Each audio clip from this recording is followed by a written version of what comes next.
दोस्तों स्वागत है आपका डे 4 के साथ में।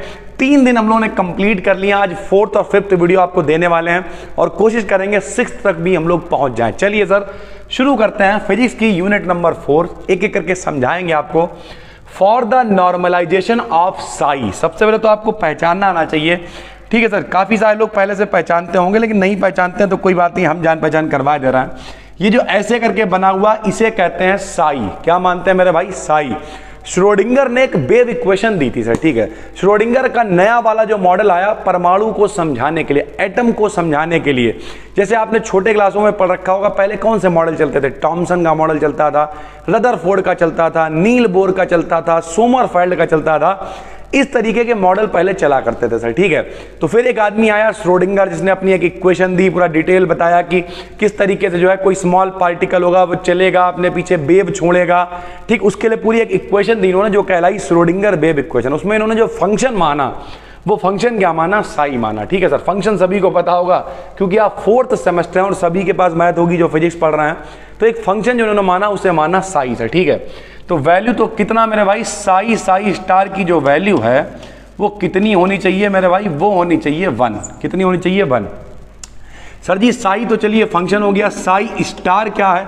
तो मेरे भाई साई स्टार इसका कॉन्जुगेटेड फंक्शन है। जैसे अगर साई का मान है मेरे भाई a प्लस आई बी, क्या मान है? a प्लस आई बी, तो साई स्टार का मान होगा a माइनस आई बी। ठीक है सर, यानी इसका कॉन्जुगेटेड होगा। ये क्या होगा? कॉन्जुगेटेड होगा। ठीक भाई, तो अगर ये नॉर्मलाइजेशन फंक्शन है तो उसके लिए क्या होना चाहिए? इंटीग्रेटेड साई स्टार dx की वैल्यू कितनी होनी चाहिए? 1 होनी चाहिए मेरे भाई। ठीक है, उसके अलग अलग हम लोग देखें। The energy of a free particle in a box is, देखिए ये बहुत इंपॉर्टेंट है कि किसी वन डायमेंशनल बॉक्स के लिए या बॉक्स के लिए मेरे भाई जो पार्टिकल की एनर्जी है वो कितनी होती है? तो डिस्क्रीट यानी बिखरी हुई होती है मेरे भाई, विभाजित होती है सर। ठीक है, A particle of mass m is a box of length l, then discrete energy of this particle will be। अब देखिए यहाँ पर एक कोई पार्टिकल है जो जिसका द्रव्यमान यानी मास कितना है? m है। पार्टिकल की जो बॉक्स की लेंथ है, सॉरी वो बॉक्स की लेंथ कितनी है? l है। देन जो डिस्क्रीट एनर्जी जिसकी अभी हमने इससे ऊपर वाले में बात करी है कि एनर्जी डिस्क्रीट होगी, वो कितनी होगी मेरे भाई? तो वो होगी n स्क्वायर h स्क्वायर बटे में 8ml स्क्वायर। ठीक है भाई, minimum energy of a particle bound in a box. और जब बॉक्स के अंदर कोई पार्टिकल होगा तो कम से कम उसकी एनर्जी कितनी हो सकती है? तो मिनिमम एनर्जी होगी h स्क्वायर अपॉन में 8ml square, h square upon 8ml square. ठीक है भाई, relation between group velocity vg and phase velocity आपने फर्स्ट सेमेस्टर मैकेनिक्स में भी पढ़ रखा है। ग्रुप वेलोसिटी और फेज वेलोसिटी के बीच में रिलेशन क्या होता है?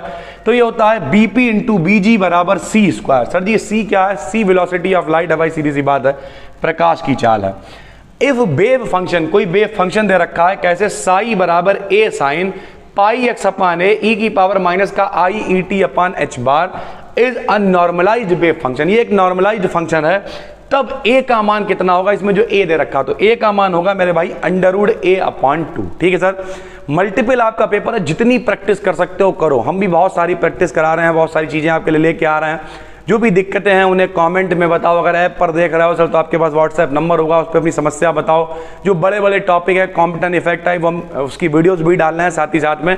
अगर आपका पेपर डिस्क्रिप्टिव भी है तब भी कोई दिक्कत नहीं है, आप हमें मैसेज करो, डिटेल में हम वीडियो लेके आएंगे, कोई दिक्कत की बात नहीं है सर। ठीक, कोशिश रहे अब आने वाले जब तक आपके पेपर नहीं हो जाएंगे 10, 15, 20 दिन सिर्फ यही कॉन्टेंट आएगा। डेली कॉन्टेंट आपके लिए लेके आएंगे, बस आपको मन लगाकर पढ़ना है सर। ठीक, इसी वजह से एक एक दिन में 2-2, 3-3 वीडियोस डालना है। जैसे आज 14 तारीख है, अगर कल तक भी हम लोग डाल पाए तो 15 तारीख तक आपकी पूरी फिजिक्स खत्म है।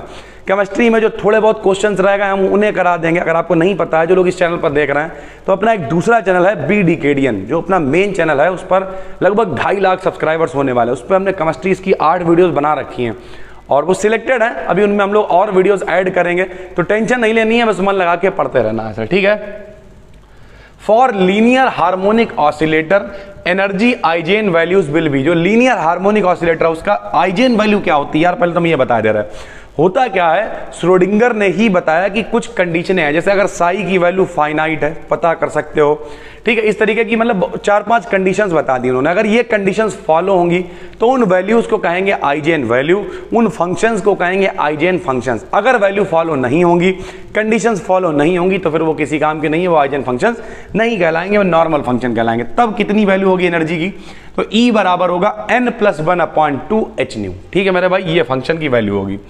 The phase velocity for a particle moving with velocity v is, अगर देखिए वेलोसिटी v है तो फेज वेलोसिटी कितनी होगी, सबको पता है मेरे भाई, अभी बताया था bp इंटू bg बराबर क्या होता है सर, c² होता है। हमें फेज वेलोसिटी निकालनी है और ये कह रहा पार्टिकल्स की जो वेलोसिटी है वो कितनी है, केवल v है, तो v को कहाँ भेज दोगे, नीचे, तो क्या आ जाएगा c² अपॉन में क्या आ जाएगा मेरे भाई, b आ जाएगा। ठीक है सर।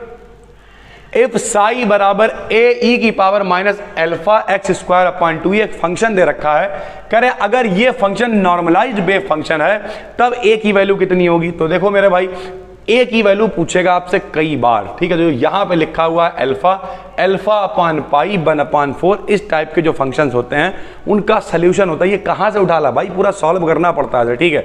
और फंक्शन हम लोग सॉल्व नहीं करेंगे, 2-3 तरीके के फंक्शन आपको दे रखे हैं, इन्हें आपको याद करना है सर, ठीक है।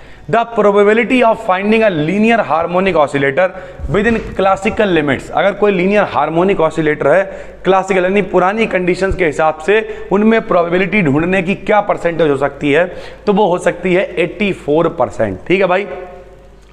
आ वेव फंक्शन यानी कोई तरंग फलन associated with a mass particle is, mass particle कोई भैया द्रव्यमान वाला कोई कण है, पार्टिकल मतलब कण, उससे जो वेव फंक्शन एसोसिएटेड है वो कैसा होगा, फाइनाइट होगा, उसे आप पता कर सकते हो। यही तो कंडीशंस थी आइजेन वैल्यू की, कॉन्टिन्यूअस होगा और सिंगल वैल्यू होगा। देखिए यही होता है, ये श्रोडिंगर ने बातें बताई कि Sai must be continuous, Sai must be single valued, Sai must be finite, ये सारी वैल्यूज अगर होंगी तो फंक्शन को कहेंगे आइजेन फंक्शन और इन वैल्यूज को कहेंगे आइजेन वैल्यूज। तो ये कंडीशंस है मेरे भाई, ठीक है। The potential energy of a free particle, potential energy नहीं जानते हो तो पोटेंशियल एनर्जी बता देते हैं। पोटेंशियल का मतलब होता है स्थितिज ऊर्जा, रुकी हुई, और कोई फ्री पार्टिकल है तो वो रुका हुआ थोड़ी होगा मेरे भाई, वो गति करेगा अंधाधुंध तरीके से, और जब वो अंधाधुंध तरीके से गति करेगा तो क्या कहलाएगा, जीरो होगा भैया उसकी। अरे यार जब गति कर रहा तो उसमें गतिज ऊर्जा होगी ना, काइनेटिक एनर्जी होगी ना, पोटेंशियल थोड़ी होगी, तो पोटेंशियल एनर्जी कितनी होगी, जीरो होगी मेरे भाई, ठीक है।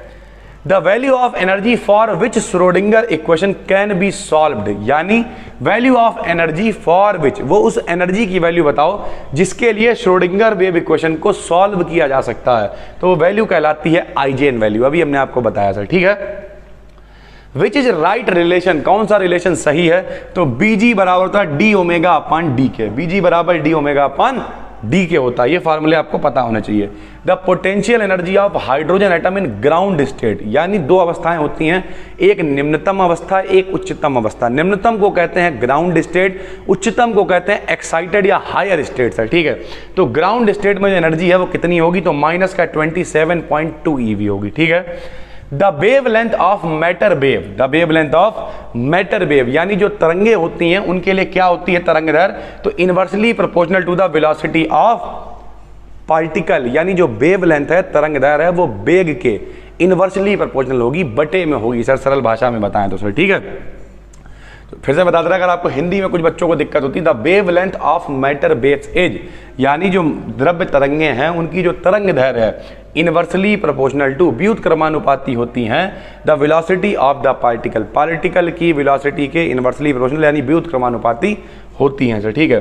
The wave length of a moving particle, ठीक है, अगर कोई मूविंग पार्टिकल है of mass m is lambda, the wave length of particle will be, कितनी वेव लेंथ होगी मेरे भाई, तो h अपॉन m लैम्डा होगी। फिर से सुन लीजिए, wave length of a moving particle मेरे भाई, अगर कोई मूविंग पार्टिकल है उसका द्रव्यमान m है, तरंग दैर्घ्य लैम्डा है, तो द वेलोसिटी ऑफ पार्टिकल, तो उसका वेग कितना होगा, तो वेग होगा मेरे भाई h अपॉन m लैम्डा। ये कहाँ से उठा ला, इसे कोई रटने की जरूरत नहीं है, आपने डी ब्रोगली समीकरण पर रखी है। डी ब्रोगली समीकरण क्या होती है, h लैम्डा बराबर h अपॉन mb। अगर आपसे वेग पूछ रहा है तो वेग जाएगा ऊपर, लैम्डा आएगा बटे में m की, और नीचे क्या आ जाएगा मेरे भाई, सॉरी ये आ गया h, और बटे में क्या आ जाएगा लैम्डा, यानी b बराबर क्या हो जाएगा h अपॉन n लैम्डा, ठीक है। The particle of rest mass, यानी कोई पार्टिकल है जिसका विराम द्रव्यमान m0 है, is moving with velocity of light, प्रकाश की चाल से मूव कर रहा है। द एसोसिएटेड डी ब्रॉगली जो समीकरण वो क्या होगी, लैम्डा बराबर h/mb होती है। m की जगह ये कह रहा विराम द्रव्यमान m0 ले लो, वेग की जगह ये कह रहा वेलोसिटी ले लो, क्या प्रकाश की चाल ले लो c, तो लैम्डा बराबर h/m0 c हो जाएगा। ठीक है। The wavelength of de Broglie waves does not depends upon, जो तरंग दैर्घ्य है वो निर्भर नहीं करती है किस पे, तो चार्ज पे। लैम्डा बराबर क्या होता है h/mb, h माने प्लांक नियतांक, m माने मास, v माने वेलोसिटी। चार्ज तो कहीं आ ही नहीं रहा मेरे भाई, यानी चार्ज पे वेवलेंथ डिपेंड नहीं करती है। If an electron and a proton have same de Broglie wavelength, यानी एक इलेक्ट्रॉन है एक प्रोटॉन है और दोनों की डी ब्रॉगली वेवलेंथ जो है वो सेम है मेरे भाई, तब क्या होगा, तो both have equal same momentum, तो दोनों का मोमेंटम भी सेम होगा। मोमेंटम मतलब संवेग, संवेग मतलब द्रव्यमान गुणे वेग मेरे भाई। ठीक है। डी ब्रॉगली रिलेशन क्या होता है, तो लैम्डा बराबर h/mb होता है, सर आपको पता होना चाहिए। The kinetic energy of a particle of mass m and wavelength lambda will be, तो काइनेटिक एनर्जी पूछ रहा है, अगर द्रव्यमान m है और तरंगदैर्घ्य लैम्डा, तो काइनेटिक एनर्जी क्या होगी, h²/2m लैम्डा स्क्वायर। ठीक है भाई। ये कहां से बनाया, बना सब सकते हो मेरे भाई, थोड़ी सी मेहनत लगती है यार। जैसे हम लोग जानते हैं लैम्डा बराबर क्या होता है बताओ, h/mb होता है। ठीक है। अगर यहां से b का मान निकालें तो कितना होगा, h/m लैम्डा हो जाएगा। ठीक है। काइनेटिक एनर्जी का फॉर्मूला क्या होता है, हाफ mv², तो हम लोग क्या करेंगे, हाफ m से इधर गुणा कर देंगे और हाफ m से इधर गुणा कर देंगे, यही तो होता है सर। अब हाफ mv² होता है मेरे भाई, तो क्या करोगे बताओ, स्क्वायर करना पड़ेगा दोनों तरफ, तो हमने दोनों तरफ क्या करा, स्क्वायर कर दिया। लो इधर भी स्क्वायर कर दिया, इधर भी स्क्वायर कर दिया। जब स्क्वायर करेंगे मेरे भाई तो देखो यही बन जाएगा, यहाँ पे क्या बन जाएगा बताओ, ये बनेगा 1/4 m² v² बराबर क्या आ जाएगा, h² में क्या आ जाएगा, ये तो m से m कैंसिल हो जाएगा, क्या आएगा लैम्डा स्क्वायर। ठीक है। 2 का स्क्वायर कितना हो जाएगा, 4 हो जाएगा। कटेगा पिटेगा मेरे भाई कितना, वही कट पिट के m से m कैंसिल हो, m² नीचे जाएगा और पूरा हल होके क्या आएगा मेरे भाई, ये आएगा h²/2m लैम्डा स्क्वायर। यानी सरल भाषा में ये क्या है, हाफ mv² से निकला। ये सारी चीजें आपको निकालनी पड़ेंगी, लेकिन ये सिलेक्टेड क्वेश्चन है, यही आते हैं मेरे भाई, तो इन्हें आप आराम से याद करें। m है वेवलेंथ, तो h²/2m लैम्डा स्क्वायर। लिख लिख के देखो, प्रैक्टिस करो, जितनी प्रैक्टिस करोगे। एक बार याद रखना, डिस्क्रिप्टिव में और ऑब्जेक्टिव में फर्क होता है। अगर आप ये सोच रहे हो कि डिस्क्रिप्टिव वाला पेपर जो है, जैसे हमने कई बार कहा कि अभी हम इस पर एक डिटेल वीडियो मैथ वाले चैनल पर बनाएंगे, BD Career मैथ पर, और बनाएंगे हम एक पूरी डिटेल वीडियो, उसमें हम आपको बताएंगे, अपने एक्सपीरियंस शेयर करेंगे जो आपके काम में आएंगे मेरे भाई, तो इसलिए ध्यान से देखना उस वीडियो को भी। De Broglie's wavelength of electron in nth orbit will be, यानी अगर nवीं कक्षा की बात करें तो डी ब्रॉगली वेवलेंथ कितनी होती है, तो वो होती है लैम्डा बराबर 2n/h²ε0/mc²। ये पूरे प्रूवमेंट्स हैं, डायरेक्ट आपको फिलहाल याद करने हैं। Number of de Broglie wavelength of an electron will be, de Broglie wavelength किसी इलेक्ट्रॉन में ऑर्बिट के लिए कितनी होगी पता है, बोहर ने बताया था n लैम्डा का मान 2πr के बराबर होना चाहिए। यही बोहर्स क्वांटीकरण प्रतिबंध भी होता है, Bohr's quantization. The de Broglie wavelength associated with neutron at temperature will be, ठीक है, टी विल बी, यानी टी टेम्परेचर है न्यूट्रॉन के लिए, तो डी ब्रॉगली तरंगदैर्घ्य कितनी हो जाएगी, तो h/√3mkt हो जाएगी। सारे फार्मूलाज हैं और सारे आपको सही से याद होने चाहिए। Electron diffraction is mainly used in which apparatus, यानी जो इलेक्ट्रॉनों का डिफ्रैक्शन होता है, सरल भाषा में टकरा के इलेक्ट्रॉन मुड़ जाते हैं, डिफ्रैक्शन मतलब विवर्तन, नुकीली सतह पर टकराया मुड़ गया, तो वो कौन से ऑपरेटस में होता है, तो इलेक्ट्रॉन माइक्रोस्कोप में हम लोग देख सकते हैं सर। ठीक है। Phase velocity of de Broglie wavelength for a particle, अभी बताया, ऊपर भी लिखा था हम लोगों ने, c²/v हो जाएगा, सेम क्वेश्चन है। Phase velocity of a wave, wave के लिए कितनी होती है ये भी ऊपर लिख चुके हैं, d⍵/dk या फिर ω/k होता है सर। ठीक है। बीपी और बीजी का रेशियो कितना होता है, याद होना चाहिए, 0.5 होता है। बीजी बराबर d⍵/dk होता है। और अगर एक और रिलेशन डिस्पर्सिव मीडियम की बात करें तो बीजी बराबर बीपी माइनस का लैम्डा dBp/d लैम्डा होता है। ये सारे मोस्ट इंपॉर्टेंट है मेरे भाई, पता होने चाहिए। The probability of finding a particle in wave is, यानी किसी पार्टिकल को प्राप्त करने की प्रोबेबिलिटी, प्रायिकता कितनी होती है, तो लिखते हैं इंटीग्रेशन में साई स्टार डी टाउ, ऊपर बता चुके हैं साई क्या है, साई स्टार क्या है, ये प्रोबेबिलिटी को दिखा रहा है कि इलेक्ट्रॉन हो सकता है या नहीं हो सकता है सर। ठीक है। द प्रोबेबिलिटी ऑफ, ठीक है, the probability of finding a particle at a distance x, अगर x डिस्टेंस पे निकालनी है तो साई स्टार इंटू dx हो जाएगी प्रोबेबिलिटी। ठीक है। क्वांटिटी साई स्क्वायर किसे दिखाती है, तो ये प्रोबेबिलिटी डेंसिटी को दिखाती है कि कितना घनत्व है, कितनी प्रायिकता है किसकी, इलेक्ट्रॉन के पाए जाने की, जितने ज्यादा इलेक्ट्रॉन पाए जाएंगे, डेंसिटी यानी घनत्व उतना ज्यादा होगा। घनत्व मतलब घना घना मेरे भाई, और प्रोबेबिलिटी का मतलब क्या होती है, प्रायिकता होती है, ठीक है। If psi is wave function of a particle then, अगर साई वेव फंक्शन है तो क्या होगा बताओ, minus infinity to infinity psi psi star dx will be क्या होगी, इसकी प्रोबेबिलिटी, और कितना मान होगा इसका, 1 होगा सर, ठीक है। कंडीशन फॉर नॉर्मलाइजेशन के लिए, कंडीशन क्या, वही कंडीशन है भाई, इस पूरे का मान कितना, टाउ के लिए मान लो, एक्स के लिए मान लो, जो भी मान लो, वो कितना होना चाहिए, 1 होना चाहिए। एम की वैल्यू एन के बराबर है, दोनों वेव फंक्शन जो है वो एम एन आपस में बराबर है, एक साई है एक उसी का कॉन्जुगेटेड है सर, ठीक है। साई स्टार एम एक्स है, साई एन एक्स है, the wave function will be कैसा होगा, तो ये ऑर्थोगोनल की आकृति होगी सर, ठीक है। The wave function representing matter wave, जो वेव फंक्शन मैटर वेव्स को प्रेजेंट करता है वो कैसा होता है, तो कॉम्प्लेक्स वेरिएबल होता है सर, ठीक है। Equation of wave function for matter wave से कितना होता है, साई बराबर ए ई की पावर आई के एक्स माइनस का ओमेगा टी, ये मैटर वेव्स के लिए वेव फंक्शन की इक्वेशन है भाई, ठीक है। तो इस तरीके से इस यूनिट में केवल 38 क्वेश्चंस थे जो काफी इंपॉर्टेंट थे, मिल गए। इसके बाद वाली यूनिट थोड़ी सी बड़ी है, इसके बाद वाली नहीं, उसके बाद वाली नहीं, छठी यूनिट है वो थोड़ी सी बड़ी है।